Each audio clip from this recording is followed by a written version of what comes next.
The Linux Show, starring Nick Carter, Master Detective. Presented by Acme, America's great producer of fine quality paints.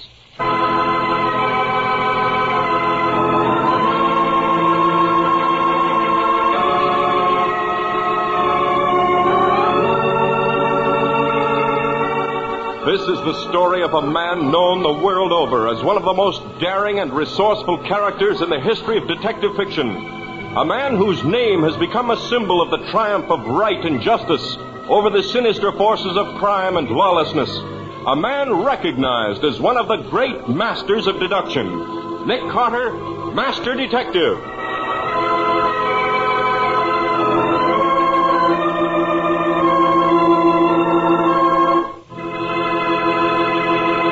Today's exciting case, The Vanishing Lady. Another exciting chapter dramatized from the life story of Nick Carter.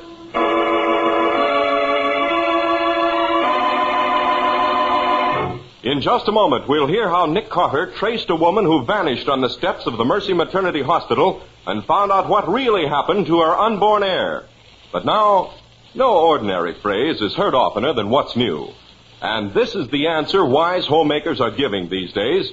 The three great Linux home brighteners. Linux self-polishing wax, Linux cream polish, and Linux clear gloss varnish. The modern shortcuts to perfect care for floors, woodwork, and furniture. Linux self-polishing wax, the amazing new wax product, beautifies floors with a satiny yet tough anti-skid finish. Linux cream polish cleans as it polishes, leaving no oily film on your furniture. And Linux clear gloss varnish, which is brushed on, dries to an elastic, transparent surface that protects all wood and linoleum in your home. Do as thousands of modern homemakers do. Save hours of work each week. Enjoy sparkling new beauty in your home. Get the three great Linux home brighteners now. You'll find them all at your hardware, paint, or department store. Your headquarters also for Chemtone, the miracle wall finish.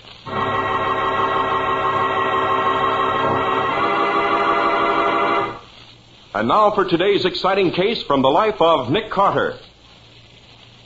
As we look in on Nick Carter today, we find him in his laboratory at the top of the old brownstone house on the corner of 5th and 4th. It is night. The laboratory is dark except for the strange, unearthly glow of a small mercury vapor lamp which casts an eerie light into the intent and watchful eyes of the great detective, Nick Carter. There is silence. Someone moves in the shadow. You're right, Patsy. The ultraviolet ray shows that 2 different inks were used in the writing of this will. Mm-hmm. Yeah, the whole job's a forgery. That's all. Turn on the lights. Oh, praise be. Now I can go home and get a night's sleep for a change. Oh, no, not yet. Get the vaporizer ready. I want to test this sheet of paper for latent fingerprints. You want iodine or osmium tetroxide? Tetroxide. I want to take pictures. Okay. Iodine just isn't photogenic.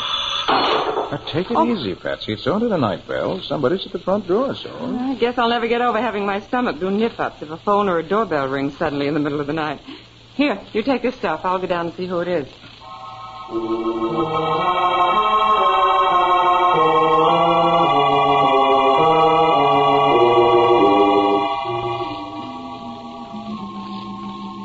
Mr. Carter, you are Mr. Nick Carter? Why, yes. What seems to be the trouble? It's my wife. She's disappeared. We had a quarrel, and now she's gone. Well, I wouldn't be too upset, Mr... Ashford, Harold Ashford. But I am upset. Anyone would be. You see, she's going to have a baby. When? Now, any minute. I mean, any hour. She was on her way to the hospital. That's when she disappeared, right on the steps of Mercy Hospital. Why weren't you with her at the time? I just told you we had a quarrel. Don't you see? Now, look here, Mr. Ashford. Oh, just a minute, Nick. I think we'd get more information if we gave Mr. Ashworth a chance to collect himself. Here, sit down in this easy chair. Thanks. You're very kind, Mrs. Carter. I guess you've been through this yourself. Oh, no, my name's Bowen. Miss Patsy Bowen. Oh, I'm sorry. I apologize. That's perfectly all right, Mr. Ashworth. You see, I was one of a large family, so I do know a little about these things. Mr. Carter, on the other hand... Now, look here, Patsy. Mr. Ashworth didn't come here to... Quiet, Nick. You may be tops when it comes to scientific detection, but how you ever passed in applied psychology? Now, Mr. Ashworth, suppose you tell us all about it, from the beginning. Yes. Yes, of course. Patsy, sometimes I have to hand it to you. Thanks. All right, Mr. Ashford. You and your wife are expecting a baby. What's her name, by the way? Nora.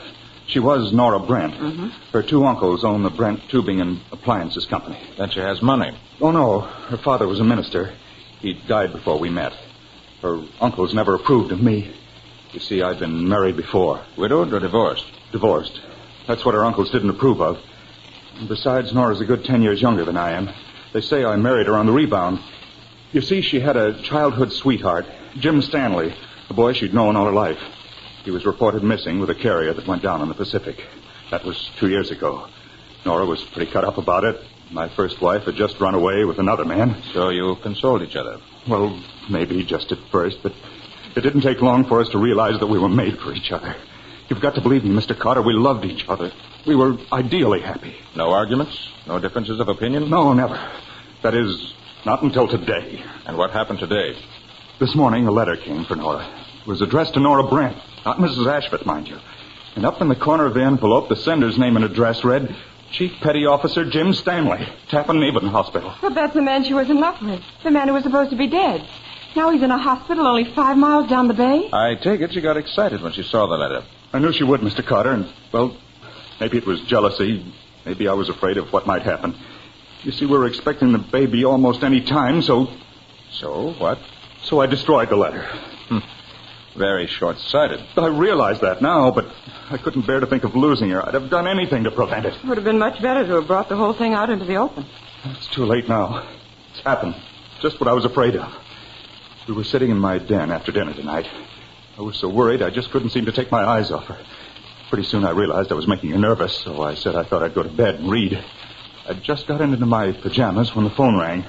I let Nora answer it because her uncle, Timothy Brent, generally called about that time to find out how Nora was feeling. Oh, so the uncles had forgiven her for marrying you. Oh, yes. Tim Brent's a swell guy.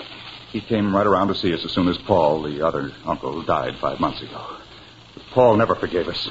Even cut Nora out of his will. Stubborn old customer, huh? And was it Uncle Tim on the telephone? No. I could hear Nora's voice, but not what she was saying. She was talking on the extension in the dining room. Well, pretty soon she opened the bedroom door. She was sort of quiet and white. Harold, what did you do with that letter? What letter, Nora? The one from Jim Stanley. I just talked to him. But, Nora, there wasn't any letter. You mean Jim's alive? Harold, you've never lied to me before. How could you? How could you? Nora, please, I can explain. I don't want any explanations. I don't want... Nora, darling, what's wrong? What's the matter? Baby, I've got to get to the hospital. I've got... Nora, please, darling, don't be frightened. Just as soon as I get dressed again, I'll take it. It's probably Uncle Tim. Hello? Oh, yes, Uncle Tim. No, something's happened. It's the baby. I'm going to the hospital right away. Please call Dr. Jenkins and tell him that I need him. Tell him to come right away. Nora, for heaven's sakes, wait just a minute until I get... No, Harold, I'm going for good. I don't ever want to see you again.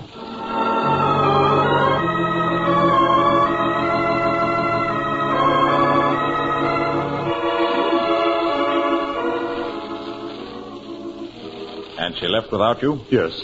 I heard the front door slam while I was putting on my shoes. I ran after her, but it's too late. Old Joe, that's the man who has the taxi on our corner, pulled away just as I ran out the front door. It was 20 minutes before I got another cab. I drove to Mercy Hospital as fast as I could make the driver go. It couldn't have taken us more than 12 minutes to get there, but it seemed like hours. What happened when you got to the hospital? I rushed up the steps into the reception room and demanded that the nurse ask at the desk to take me to my wife. And? They said they hadn't laid eyes on her. Well, maybe she went somewhere else. That's what I thought. I thought maybe she'd been in an accident, or maybe the baby had been born in the way. I thought all kinds of horrible things. Then I remembered Joe, the taxi driver, who owned the cab my wife had driven off in, so I drove back home again. Joe swears he drove her straight to Mercy Hospital. He even watched her go up the steps and open the big front door. Very interesting. Patsy, I think we shall have to interview both Joe and the nurse at the desk. I was hoping you'd say that, Mr. Carter. I brought Joe along. His cab's waiting outside. He can drive us to the hospital.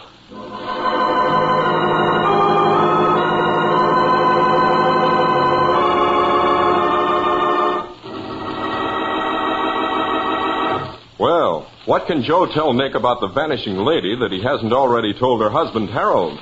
And how could Nora open the big front door of the hospital and yet apparently never enter it? We'll see in just a moment. If you've used new Linx self-polishing wax, then you know firsthand how different, how perfect a quick-drying wax can be. If not, it's high time you tried it, because here at last is sparkling new beauty, new protection, new skid resistance for all your floors and linoleum. Developed by leading research chemists to give you the best, Linx self-polishing wax lends handsome appearance, lasting protection, real anti-skid finish to every floor surface in your home. Yes, Linx self-polishing wax is made from a formula that's completely new. It has the highest possible content of genuine carnauba wax, and it has been proved by the underwriters' laboratories that linoleum, hardwood, and rubber tile are actually less slippery after application of Linx self-polishing wax.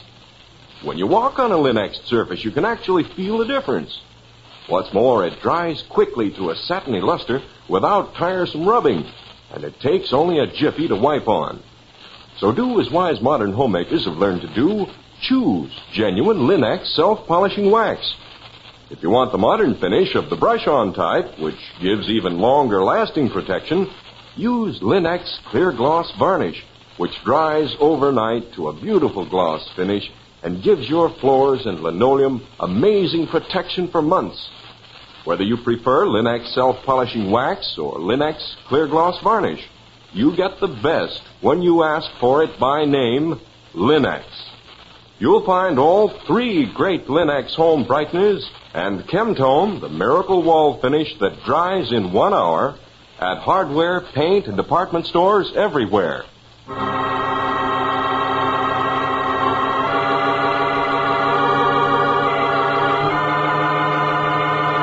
And now back to our story.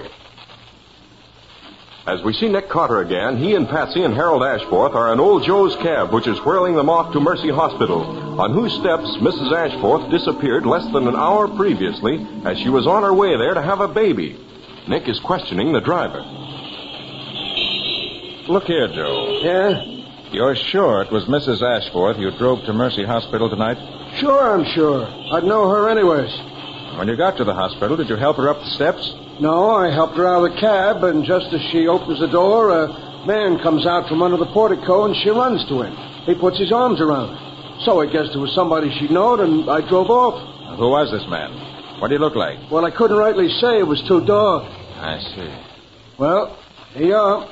Here's the hospital. Oh, wait here, Joe. We may need you again. Yeah, sure.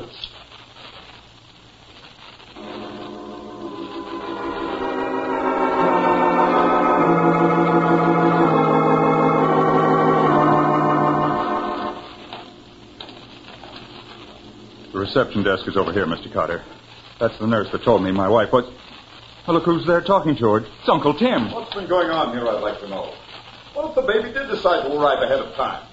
Attorney Hospital is geared to take care of cases like that. But I tell you, Mr. Brent, we didn't turn your niece away. Mrs. Ashford never came here. I swear to you, she never walked in that door. Then why did I just get this wire saying you were full up? Mind if I have a look at that telegram, Mr. Brent?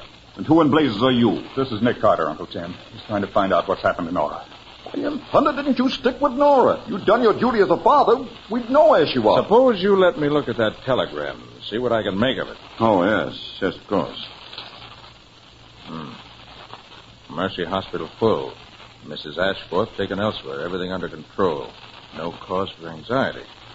Signed, Mrs. Mary Brown. Who's Mrs. Brown? Never heard of her. You, Harold? The name means absolutely nothing to me. Mary Brown. Nice, indefinite sort of name. Let's see. This telegram was handed in at the Midtown station at 10:45. That was only a few minutes after Nora left the house. Yes, interesting. When did you receive the telegram, Mr. Brent? About 10 minutes ago. I came right over here. I only live 3 blocks away. Why didn't you receive it earlier? Should have had it 3/4 of an hour ago. I suppose I would have if I'd been home, but I went to a late movie. Patsy, Yes, Nick. suppose you go to the telegraph office this wire was sent from. See if you can get a line on who handed it in. Then get hold of a nurse's registry. It's just possible there may be a nurse by the name of Mary Brown. Okay. There is, find out what hospital or sanatorium she works out of. Report back to Mr. Ashforth's apartment. Right, Nick. I'm on my way. And you, Mr. Ashforth, I suggest you go home. I have a hunch you'll get a telegram yourself in the not-too-distant future. You think so? Maybe there's one there already. I'll see you later. Mr. Brent, tell me, you really think your niece is still in love with this fellow, Jim Stanley? It's my personal opinion, Mr. Carter, that she found she didn't love her husband. She took that way out to sort of keep him at arm's length. Well, I guess I'm getting on home. Unless there's something more I can do for you. No, I think you've done everything we could expect, Mr. Brent. But there are still a few questions I'd like to ask the nurse at the reception desk. Good night. Good night, Mr. Carter.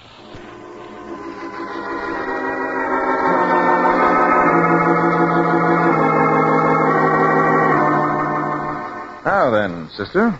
Honest, Mr. Carter, Mrs. Ashford didn't come here tonight. We don't turn away cases like hers ever. Mr. Ashworth's doctor, what's his name? Stevens. He takes care of all the Brents and the Ashfords. Did he show up at any time tonight? Oh, no, sir. He hasn't been here all either. And yet Nora told her uncle to get hold of him. I wonder. Oh, I see there's a telephone down the hall. Suppose you ask the operator to connect me with the ambulatory ward at Tappan Base Hospital. And while I'm getting that call, you might phone Dr. Stevens' house and find out for me why he didn't get round to deliver the Ashworth baby. Oh, let him think it's a routine inquiry from the hospital. Will you do that for me? Oh, anything I can do for you is a pleasure, Mr. Carter, I'm sure. Thanks, sister. I'll take the call down here. Gee. Myrtle, connect the gentleman on the hall phone with the Tappan Base Hospital.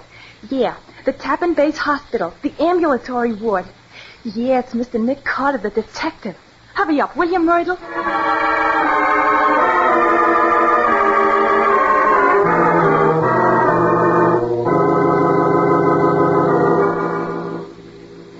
Hello? Is this the doctor in charge of the ambulatory ward? That's right. Nick Carter speaking. I want to find out about a patient named Jim or James Stanley. Oh, yes, of course, Mr. Carter. What would you like to know? Where is he now? Well, I don't know. He made a telephone call earlier in the evening, and apparently it upset him very much. He said he had to get into town at once, so, well, we let him go. He didn't say where he was going? No, but I gather it was somewhere in town. If you think there's anything that I can do... No, that's quite all right. Thanks. Oh, Mr. Carter, I got Dr. Stevens' house. He's out on an emergency. He never got the call about Mrs. Ashford. Gee, it must have been a big emergency. Hey, where you going, Mr. Carter? Prevent another emergency, I hope.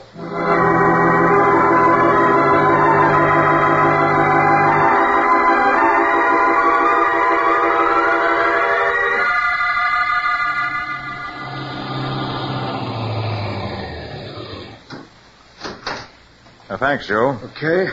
Which is the Ashworth apartment? Ground floor right, just inside the front door. Thanks. Oh, yes. Somebody there, all right. Lights lit, shades drawn. Now, what's that? Two figures. Male.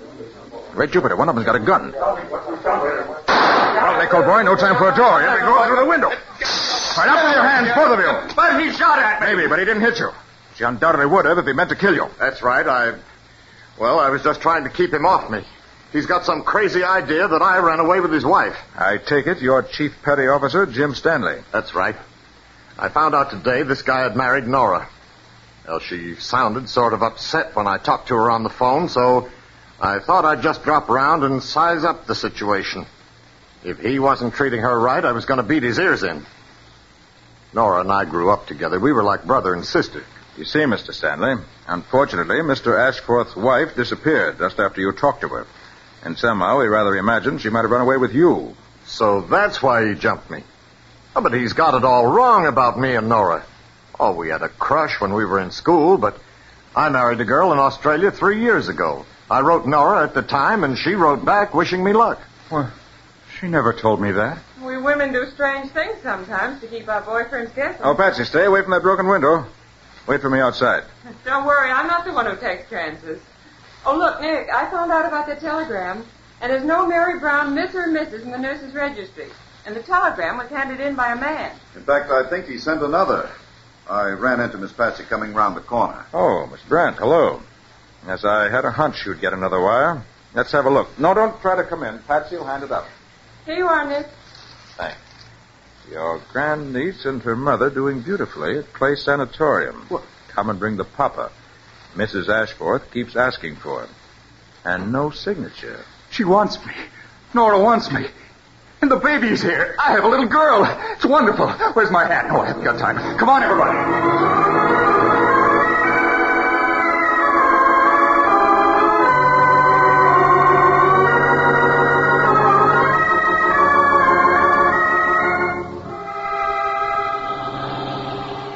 Well, Joe, we seem to have kept you rather busy tonight. Well, that's all right by me. It just so as me meter keeps ticking. I'm a father.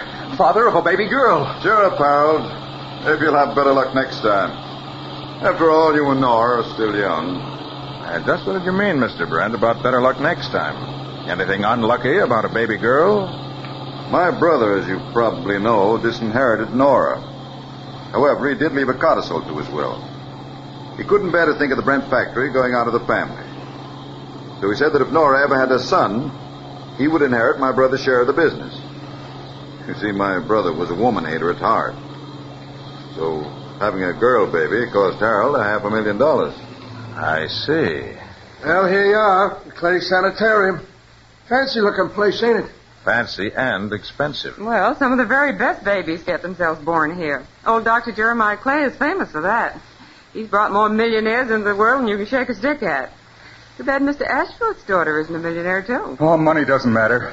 It's my wife and daughter who really count now.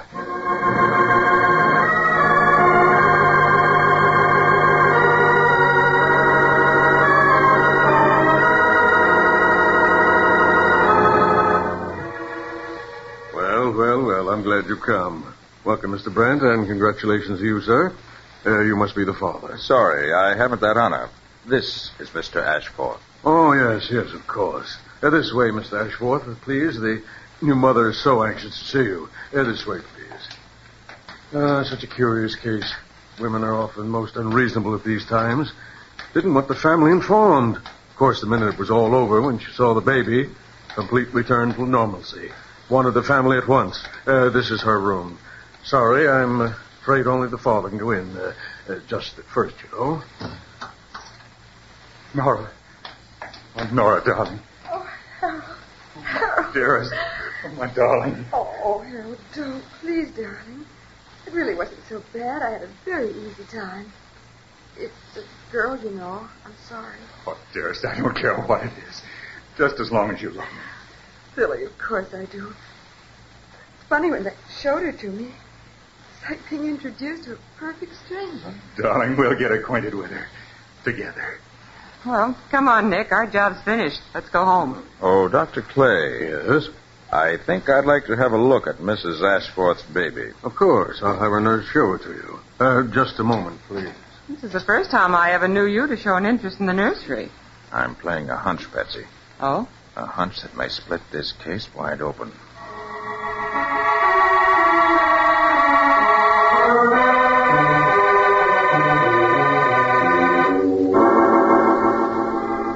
Mr. Carter, this is where we keep the babies.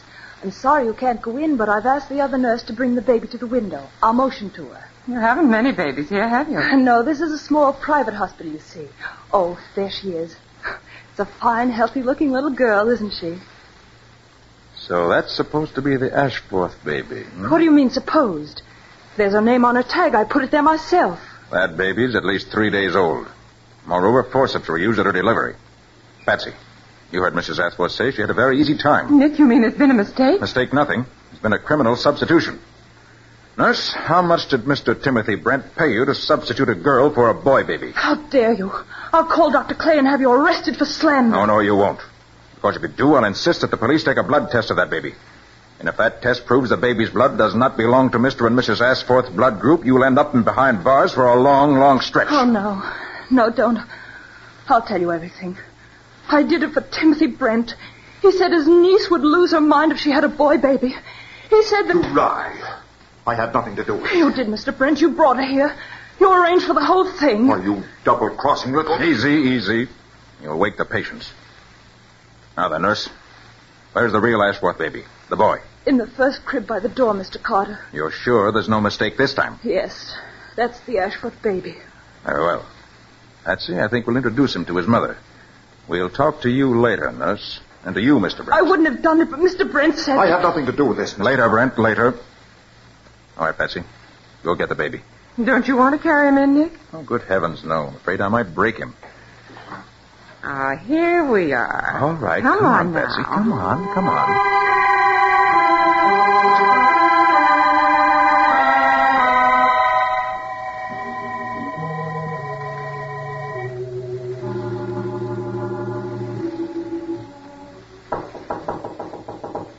Come in. Well, Mrs. Ashworth, it seems there's been a slight mix-up. The baby they brought you before belonged to someone else. So we thought you might like to see yours. It's a boy. A boy? Bring him in, Patsy. Okay. Young man, this is your mother. Oh,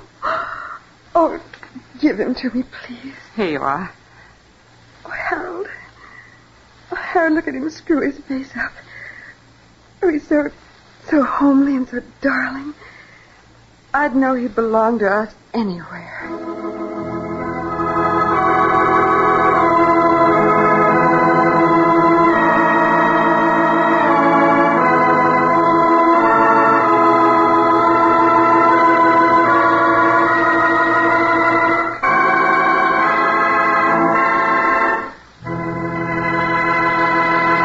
In just a moment, Nick will tell you the clues that enabled him to solve the case of the vanishing lady.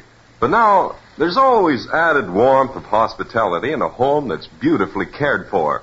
See to it that your home extends that sort of hospitality. It's easy when you have the 3 great Linex home brighteners to help you. For example, notice how your furniture takes on new loveliness after you've used Linex cream polish, because it cleans as it polishes. One quick, easy application of Linex cream polish erases finger marks, removes dust and old polish deposits, helps conceal scratches, all at the same time. So save half the time, half the fuss of furniture upkeep. Depend on Linex cream polish, the modern shortcut to furniture protection. Get it at your dealers now. Linex cream polish, which saves one whole step in your cleaning day routine. You'll find all 3 great Linex home brighteners, Linex self-polishing wax, Linex cream polish, and Linex clear gloss varnish at your nearest hardware, paint, or department store. Your headquarters also for Chemtone, the modern wall finish that covers in one coat, dries in 1 hour.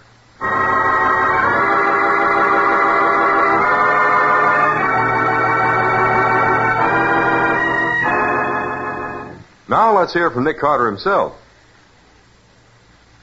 Nick, why didn't you have that old reprobate Uncle Tim Brent arrested? Yes, Nick. How come you let him go free? Well, when the DA's office goes over his books in order to straighten out the kid's inheritance, they'll do plenty to him without my help. Oh, of course. So that's why he had to change the boy for a girl. He's been up to some shenanigans with his brother's fortune. Obviously. Well, Nick, when did you first suspect the uncle? Right away. Oh, just like that, eh? Well, it couldn't have been anybody else. The man who met Nora on the hospital steps had to be responsible for her disappearance. Only 2 men knew she was on her way to the hospital. Her husband and her uncle. That's right. Her husband was left at the post, never caught up with her. Therefore, it had to be the uncle. Well, Nick, that was quite a story. Now, what can you tell us about next week's case? Well, let's see. Next week, I think I'll tell you about the pompous chemical magnate who rang our doorbell one evening, clad in pajamas, overcoat, and bare feet. And the pajama legs were partly burned off. In fact, that was the 3rd night in a row that the old boy had been thrown out of a hotel because he... Hold it, Patsy, hold it. Let's not give the whole plot away. That comes next week. Well, what do you call that story, Nick? I call it The Strange Case of the Involuntary Firebug.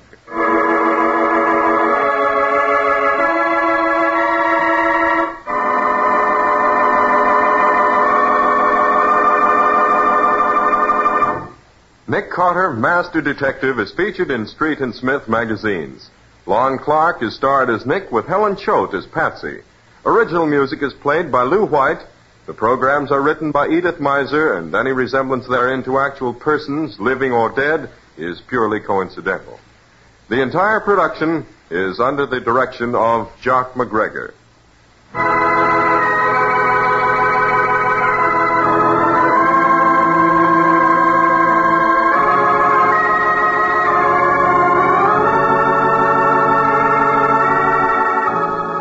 Nick Carter, Master Detective, is presented at this time and over these same stations each week by the three great Linex home brighteners. Linex Clear Gloss Varnish, Linex Cream Polish, and Linex Self-Polishing Wax. Created by Acme, America's great producer of Acme fine quality paints. This is Ken Powell speaking for the thousands of Linex dealers all over America and saying so long until next week.